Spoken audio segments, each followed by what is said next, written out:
Greetings, ladies and gentlemen. This is Medlock Post Radio Show, and this is Richard G. Medlock, your host. This is where we educate, entertain, enlighten, and empower. Today is August 15th, 2022, and today's episode is entitled The Proper Role of Government, which is only fitting for what our government is doing to us today. The views and opinions on the Medlock Post Radio Show are the views and opinions of the host. They are not necessarily the views and opinions of Blog Talk Radio, Spreaker.com, its corporations, affiliates, or any other podcast streaming services. Ladies and gentlemen, thank you for being here today. And we have a somewhat of a special presentation today. And I want to start with that. I think it's very fitting that I do this before I do anything else. And it is a tribute to my longtime friend, Lee Crotchet. He passed away on August 7th. 2 weeks before his 91st birthday. Our family became friends with the Crotchets almost 40 years ago. Our children grew up together and still remain friends. My wife and his wife Judy are very good friends.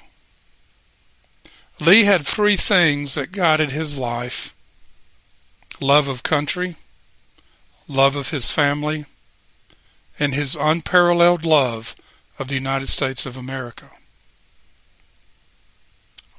Lee and I used to just sit around and talk for hours. Matter of fact, he's the one that introduced me to Rush Limbaugh in 1990. He said, "You got to listen to this guy." But a little of Lee's life story. He was born in Texas, and at the age of 11, his parents divorced. By the age of 13, he was pretty much on his own. His grandmother helped when she could. But that did not stop Lee from making a meaningful life for himself and his future family. He learned early that if he wanted something, he needed to work and earn his way to accomplish those goals. He was always studying and learning. Lee was tenacious in his love and patriotism for America and the Constitution. He grew up in a time of the Great Depression and World War II. So when the Korean War broke out, he was 19 years old. He joined the United States Air Force and fought in Korea. This experience brought more clarity and stability to his life. His early marriage did not last long, but Lee kept moving forward anyway. At the age of 32, he entered college and after 4 years earned a degree with honors in advertising and public relations. He worked for a couple of advertising companies before starting his own advertising company. Lee met the love of his life, Judy. They married and had 3 children. Lee dedicated his whole life to them and supported them in all their endeavors. He helped his children become self-reliant and self-confident. One is an attorney, one is a nurse, the other was an accountant until motherhood became her full-time responsibility. Lee never became wealthy by the world's standards, but Lee was one of the most wealthiest men on earth, with a beautiful family and the eternal love of his wife and children. Why am I telling you this about Lee Crotchet? Because there's a moral of Lee's story. Lee learned early in life that he had to do for himself. That old individualism status. He made no excuses for anything. He asked for no help. As an individual, he achieved many goals in life that others dream about. Lee is a great example of being a doer, not a beggar. He did not let his environment, his early environment, stop him from achieving his goals. Many in America today can and could learn that America gives everyone the opportunity to improve themselves and their position in life if they create a desire to do so, as Lee did. And then you go out and do it. No excuses, no blaming others, no victimhood mentality, taking full responsibility for your life. Lee is a great example for many to follow in America that has fallen prey to the, quote, someone else owes me mentality, unquote. Become another Lee Crotchet, and America will be better for it. And in honor of Lee Crotchet, the Star-Spangled Banner.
Lee Crotchet, we salute you.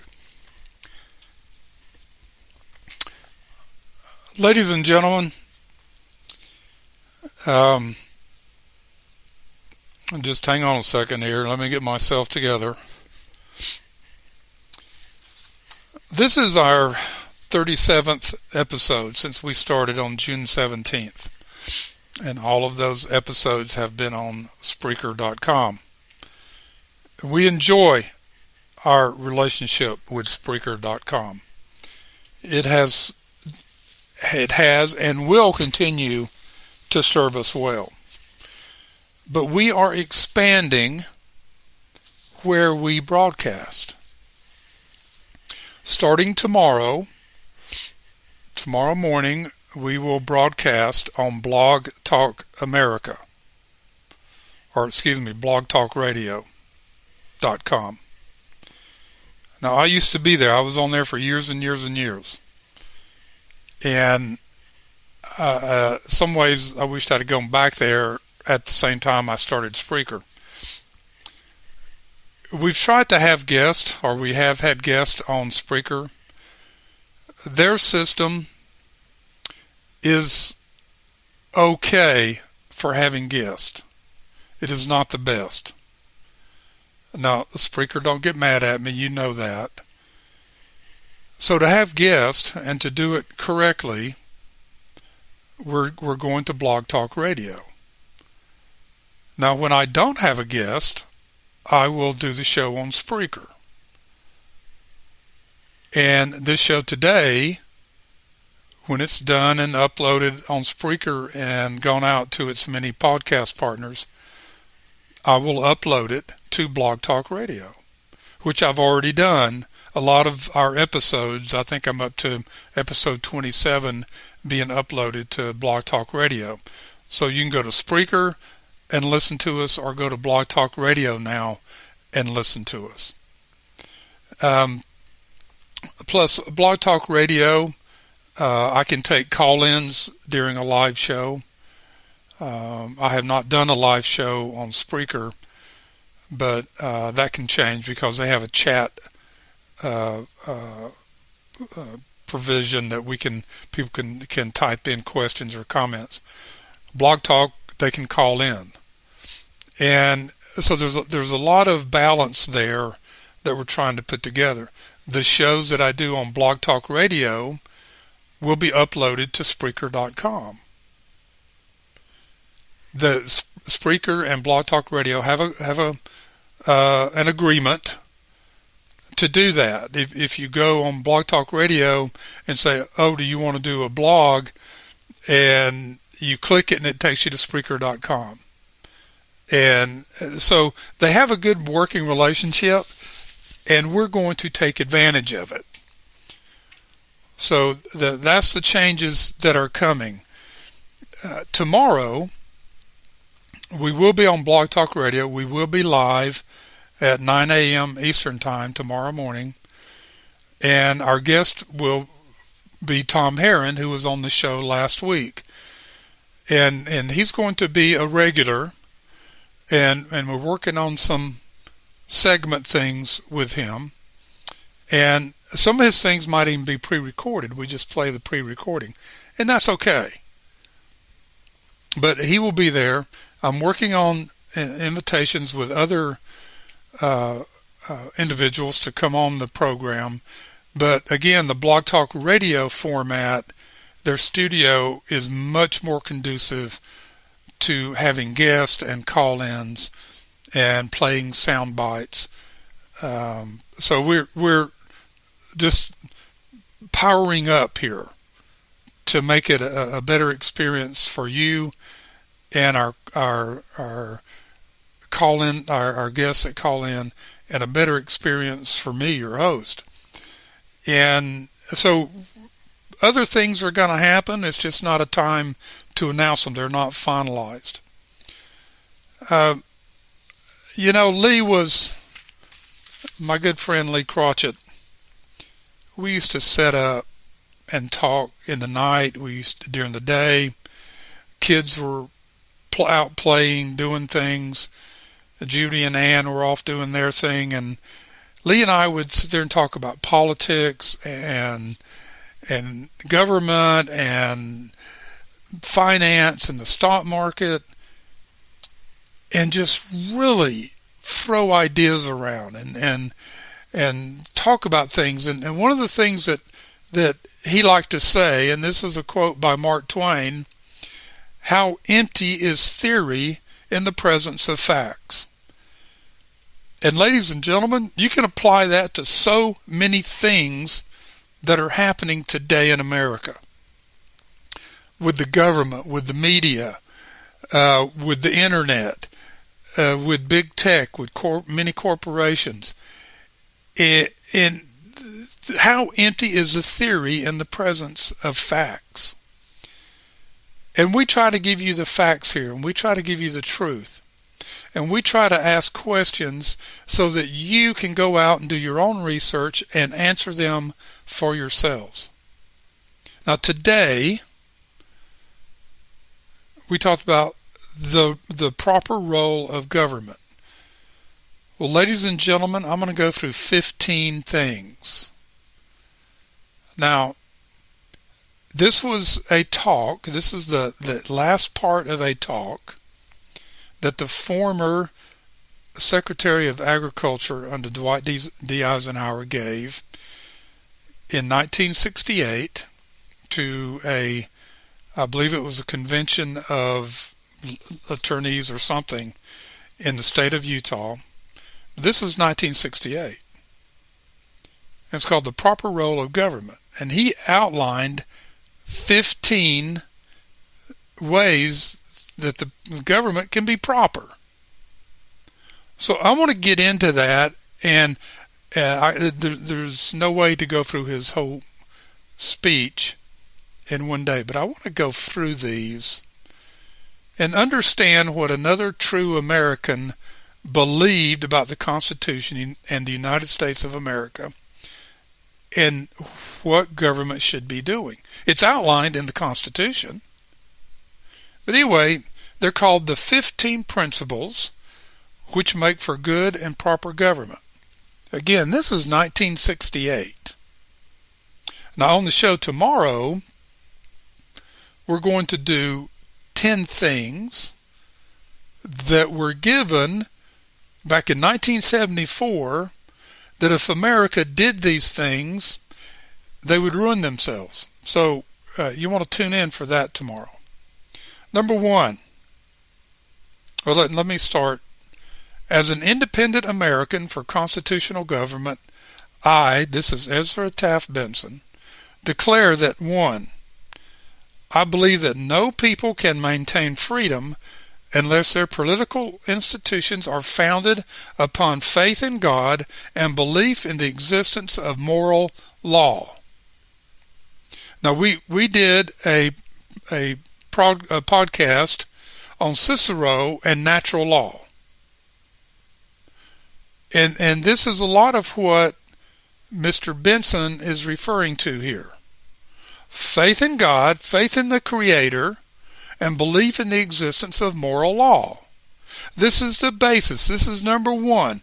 This was in the minds of George Washington, Thomas Jefferson, John Adams, Benjamin Franklin, and the rest of them that put together this country. Number two, I believe that God has endowed men with certain unalienable rights as set forth in the Declaration of Independence, and that no legislature and no majority, however great, may morally limit or destroy these, that the sole function of government is to protect life, liberty, and property, and anything more than this is usurpation and oppression. Amen, ladies and gentlemen. We have been preaching that for years and years and years. And you are seeing that usurpation and oppression in the United States of America today from those in power in our government. This is how far it has strayed. We have been warned decade after decade after decade, but we did not heed these warnings. Number three, I believe that the Constitution of the United States was prepared and adopted by men acting under inspiration from Almighty God, that it is a solemn compact between the peoples of the states of this nation, which all officers of government are under duty to obey. Under duty to obey, that the eternal moral laws expressed therein must be adhered to, or individual liberty will perish. Do you see the corollary here between moral law and immoral law? Now you say, well, wait a minute, immoral law, that's when people go out and rape and murder and rob and steal and do all those really bad things. Immoral law is anything that overrides moral law, that is trying to do away with natural law of the Creator. Number four, I believe it is a violation of the Constitution for government to deprive the individual of either life, liberty, or property except for these purposes. A, punish crime and provide for the administration of justice. B, you get that? Punish crime. Don't let a murderer get charged and just walk out and leave. Number B, protect the right and control of private property. Number B is being thrown out the window. Number C, wage defensive war and provide for the nation's defense. We can spend a whole show on that one. Number D, compel each one who enjoys the protection of government to bear his fair share of the burden of performing the above functions. You get that? It's all inclusive, folks. There's no, well, let's say it this way. No one is above the law. And if that was being carried out today, a whole lot of people would be in jail that are out there running around free. Number 5, and these are from Ezra Taft Benson, The Proper Role of Government. He gave this talk in 1968. These are the 15 principles which make for good and proper government. Number 5, I hold that the Constitution denies government, get that? The Constitution denies government the power to take from the individual either his life, liberty, or property, except in accordance with moral law. That the same moral law which governs the actions of men when acting alone is also applicable when they act in concert with others. That no citizen or group of citizens has any right to direct their agent, the government, to perform any act which would be evil or offensive to the conscience if that citizen were performing the act himself outside the framework of government.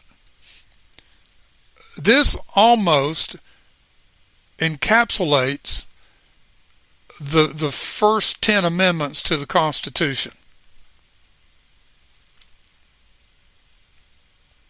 that are trying to be destroyed. Number 6, I am hereby resolved that under no circumstances shall the freedoms guaranteed by the Bill of Rights be infringed. Let me read that again.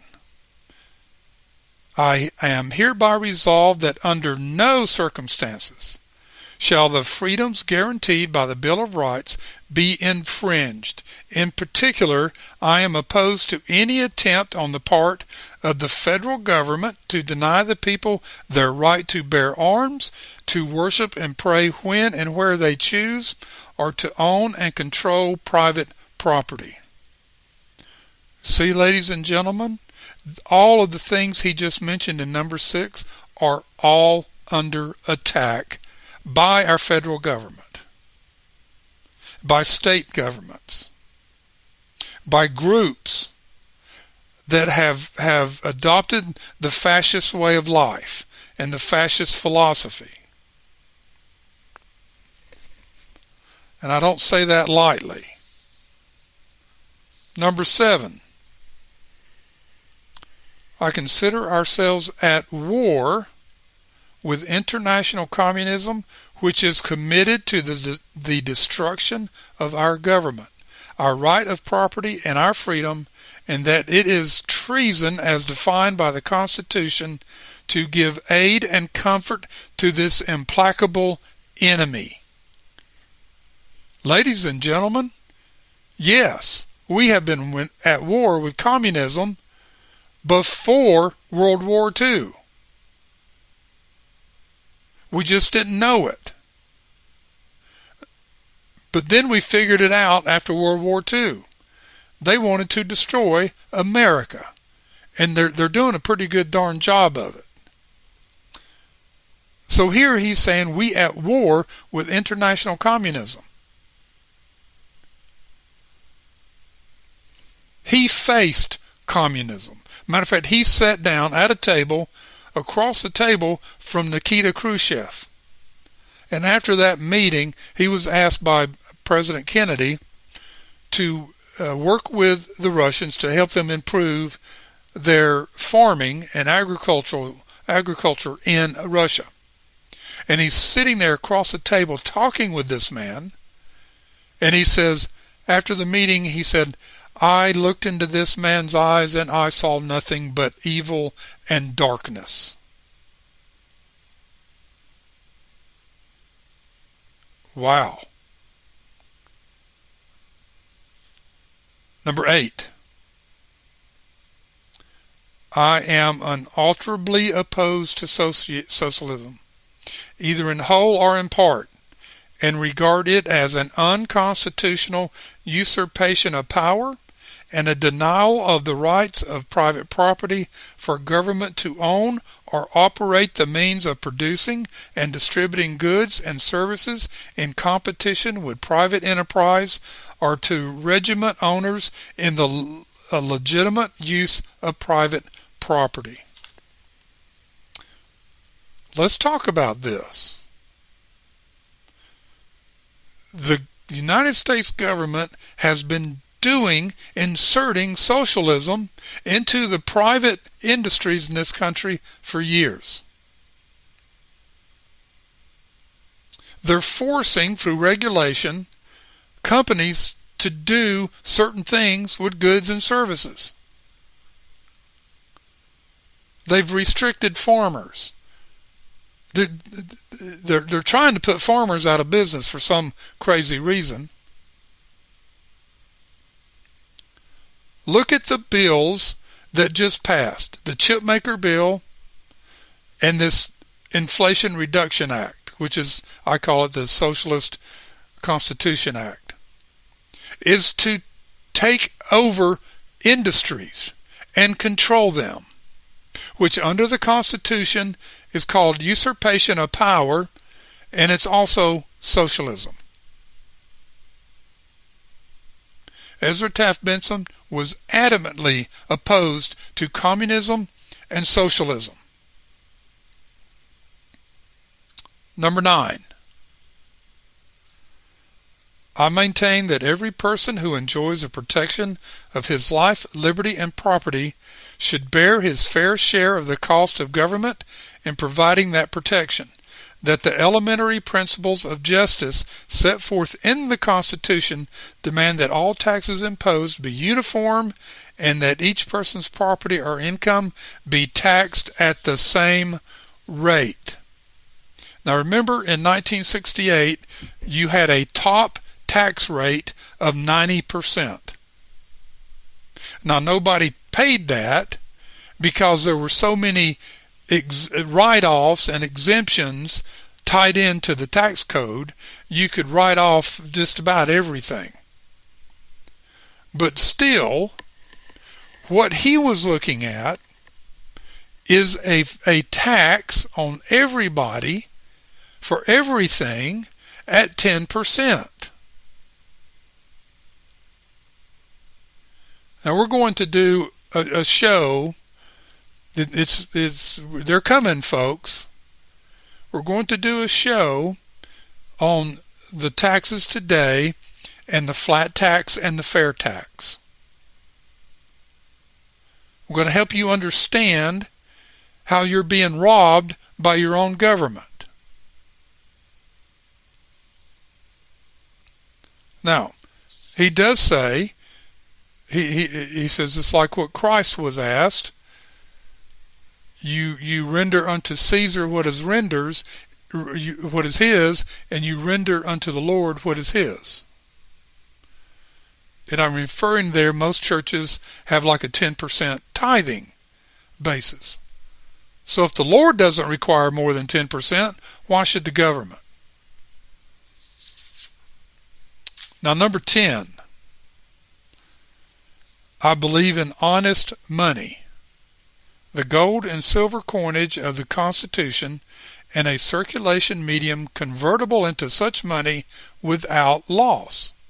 I regard it as a flagrant violation of the explicit provisions of the Constitution for the federal government to make it a criminal offense to use gold or silver coin as legal tender or to use irredeemable paper money.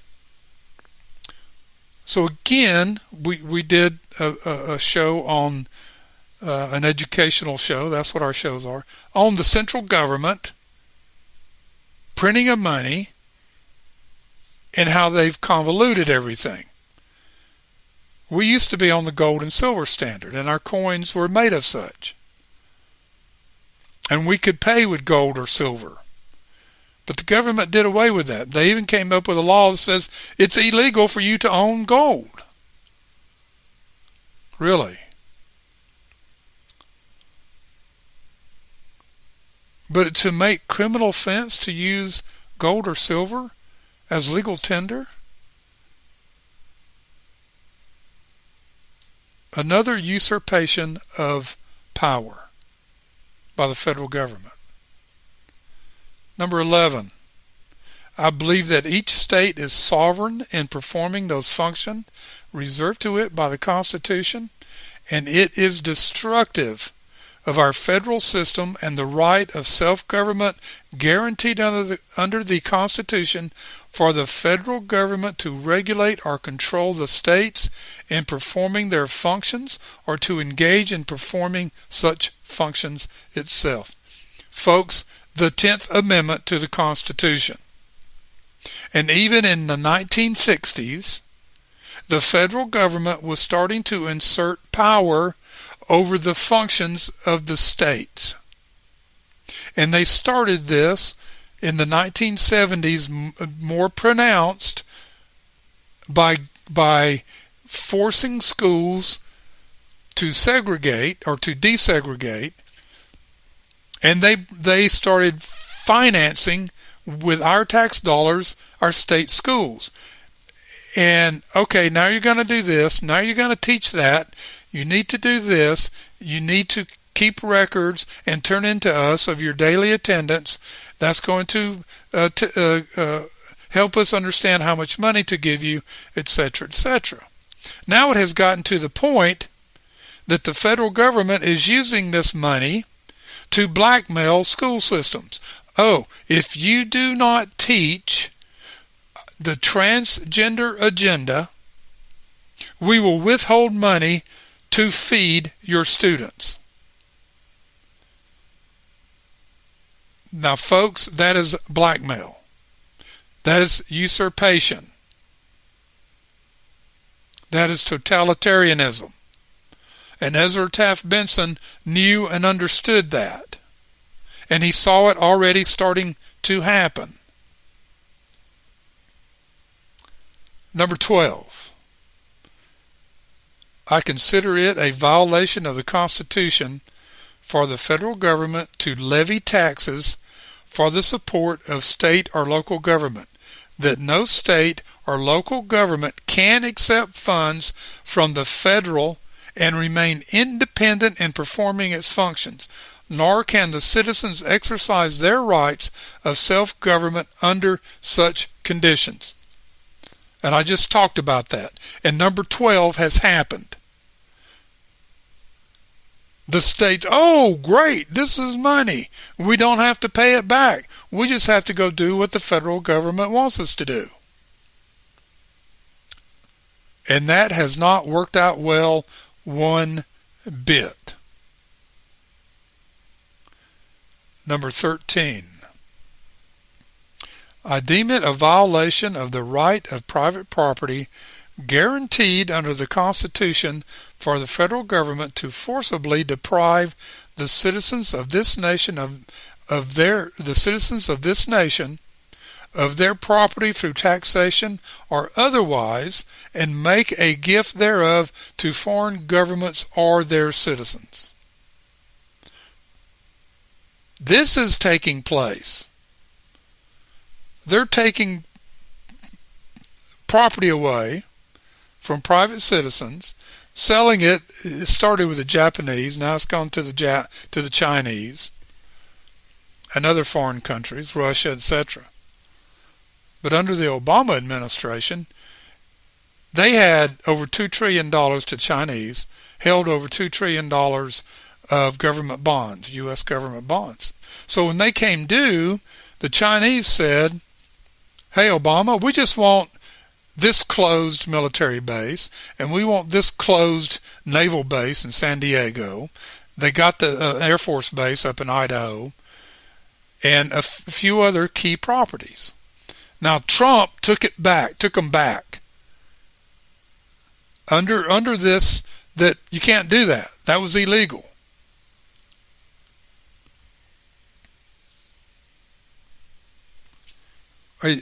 Usurpation, folks. Keep that in your minds. And this was 1968 when Ezra Taft Benson gave this talk. He had been out of the government for 8 years now, but was still very much involved and very knowledgeable. Number 14, I believe that no treaty or agreement with other countries should deprive our citizens of rights guaranteed them by the Constitution. Well, folks, we are trying under the Obama administration, the Bill Clinton administration, even some under the Bush administration, and now under the Biden administration, is to give our rights away to the United Nations, that they would have control over them. This is totalitarianism. Now, Obama and Hillary Clinton and John Kerry signed all kind of deals with the United Nations that were never, ever ratified by the Senate, and that has to take place. They were never ratified, but they tried to enforce them anyway. But they're still pushing Agenda 21. The Biden administration is in talks with the United Nations to revive the arms deal, where the United Nations would control all arms around the world. Now, I have a rude awakening for the Democratic Socialists and those at the UN. You really do not want to come into the United States of America and attempt to take our guns away. You really do not want to do that. That's a warning. And I think they learned that under the Obama administration, and they might have forgotten it by now. Obama let UN troops and tanks into the United States and set up bases, but they were run out by the citizens. The blue helmets, folks.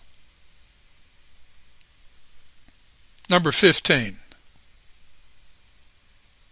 I consider it a direct violation of the obligation imposed upon it by the Constitution for the federal government to dismantle or weaken our military establishment below that point required for the protection of the states against invasion, or to surrender or commit our men, arms, or money to the control of foreign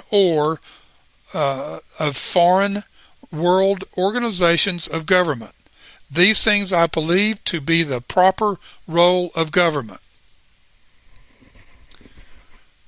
Again, in 1968, he says, we're not going to commit. We want a strong military. We want people to know that if you want to come after us, it's going to cost you. And he also says we cannot use that to invade or surrender or commit our men to control of world organizations or governments. Now, these are 15 items that are powerful items, and you can go online and just type in Benson, the proper role of government, and pull these up. And you can also pull up the whole speech. That's the name of his speech. And read the whole speech. We're going to refer to it as we go along in our educational process on the Medlock Post. But Ezra Taft Benson said, these things I believe to be the proper role of government. Now, let me finish his talk. This was the end of his talk. For you to really understand what is happening in America today, and our role as citizens, our role as we the people, to correct what is happening. And yes, it can be corrected. There's no mistake in that. Again, this is from his talk, The Proper Role of Government. We have strayed far afield. We must return to basic concepts and principles, to eternal verities. There is no other way. The storm signals are up. They are clear and omnibus. As citizens, as Americans, citizens of the greatest nation under heaven, we face difficult days. Never since the days of the Civil War 100 years ago, remember this is 1968, has this choice nation faced such a crisis. In closing, I wish to refer to you to the words of the patriot Thomas Paine, whose writings helped so much to stir into a flaming spirit the smoldering embers of patriotism during the days of the American Revolution. Quoting Thomas Paine, "These are the times that try men's souls. The summer soldier and the sunshine patriot will in this crisis shrink from the surface of this country. But he that stands it now deserves the love and thanks of man and woman. Tyranny like hell is not easily conquered. Yet we have this consolation that with us, that the harder the conflict, the more glorious the triumph. What we obtain too cheap, we esteem too lightly. 'Tis dearness only that gives everything its value. Heaven knows how to put a proper price upon its goods, and it would be strange indeed if so celestial an article as freedom should not be highly rated." Unquote. From the Political Works of Thomas Paine. Back to Ezra Taft Benson. I intend to keep fighting. My personal attitude is one of resolution, not resignation. I have faith in the American people. I pray that we will never do anything that will jeopardize in any manner our priceless heritage. If we live and work so as to enjoy the approbation of a divine providence, we cannot fail. Without that help, we cannot long endure. All right-thinking Americans should now take their stand. So I urge all Americans to put their courage to the test, be firm in our conviction that our cause is just, reaffirm our faith in all things for which true Americans have always stood. I urge all Americans to arouse themselves and stay aroused. We must not make any further concessions to communism at home or abroad. We do not need to. We should oppose communism from our position of strength, for we are not weak. There is much work to be done. The time is short.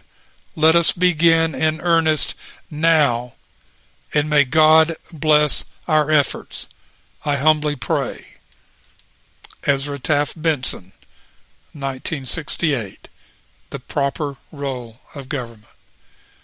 Ladies and gentlemen, these are words that should be resounding in our ears over and over. You should listen to this episode over and over. Thank you for being part of the Medlock Post radio show. We have a purpose here: to educate, to entertain, enlighten, and empower. These are educational episodes to be listened to learn from, to ask questions about, to go do your research. Yes, we are in trying times. And if we the people do not stand up now, you might not have another opportunity. Our government is out of control. It is. The media is out of control. They're controlled by other people. Our media is not a free-thinking media. They follow a template they're given. It's that simple. You listen to all the media night after night.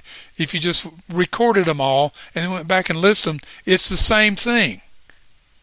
Nobody's unique in what they're saying, except those like us that are independent. We're free thinkers. We understand the Constitution. We understand American history. We understand what it takes to maintain our freedoms. And that is our stand, to do that. That is our purpose. And we want you to join us in this. It is a fight, just like John Locke said. It is a fight. All right. Be with us tomorrow on Blog Talk Radio live at 9 o'clock a.m. Eastern Time. Just go to Blog Talk Radio, type in the Medlock post, and we'll be there. Tom Herron and I will be there tomorrow. And a special note, on August 29th, that is the anniversary of John Locke's birthday, 390th year. We will do a special about John Locke that day. Thank you very much, and folks, that is the Medlock Post for today. May God bless America.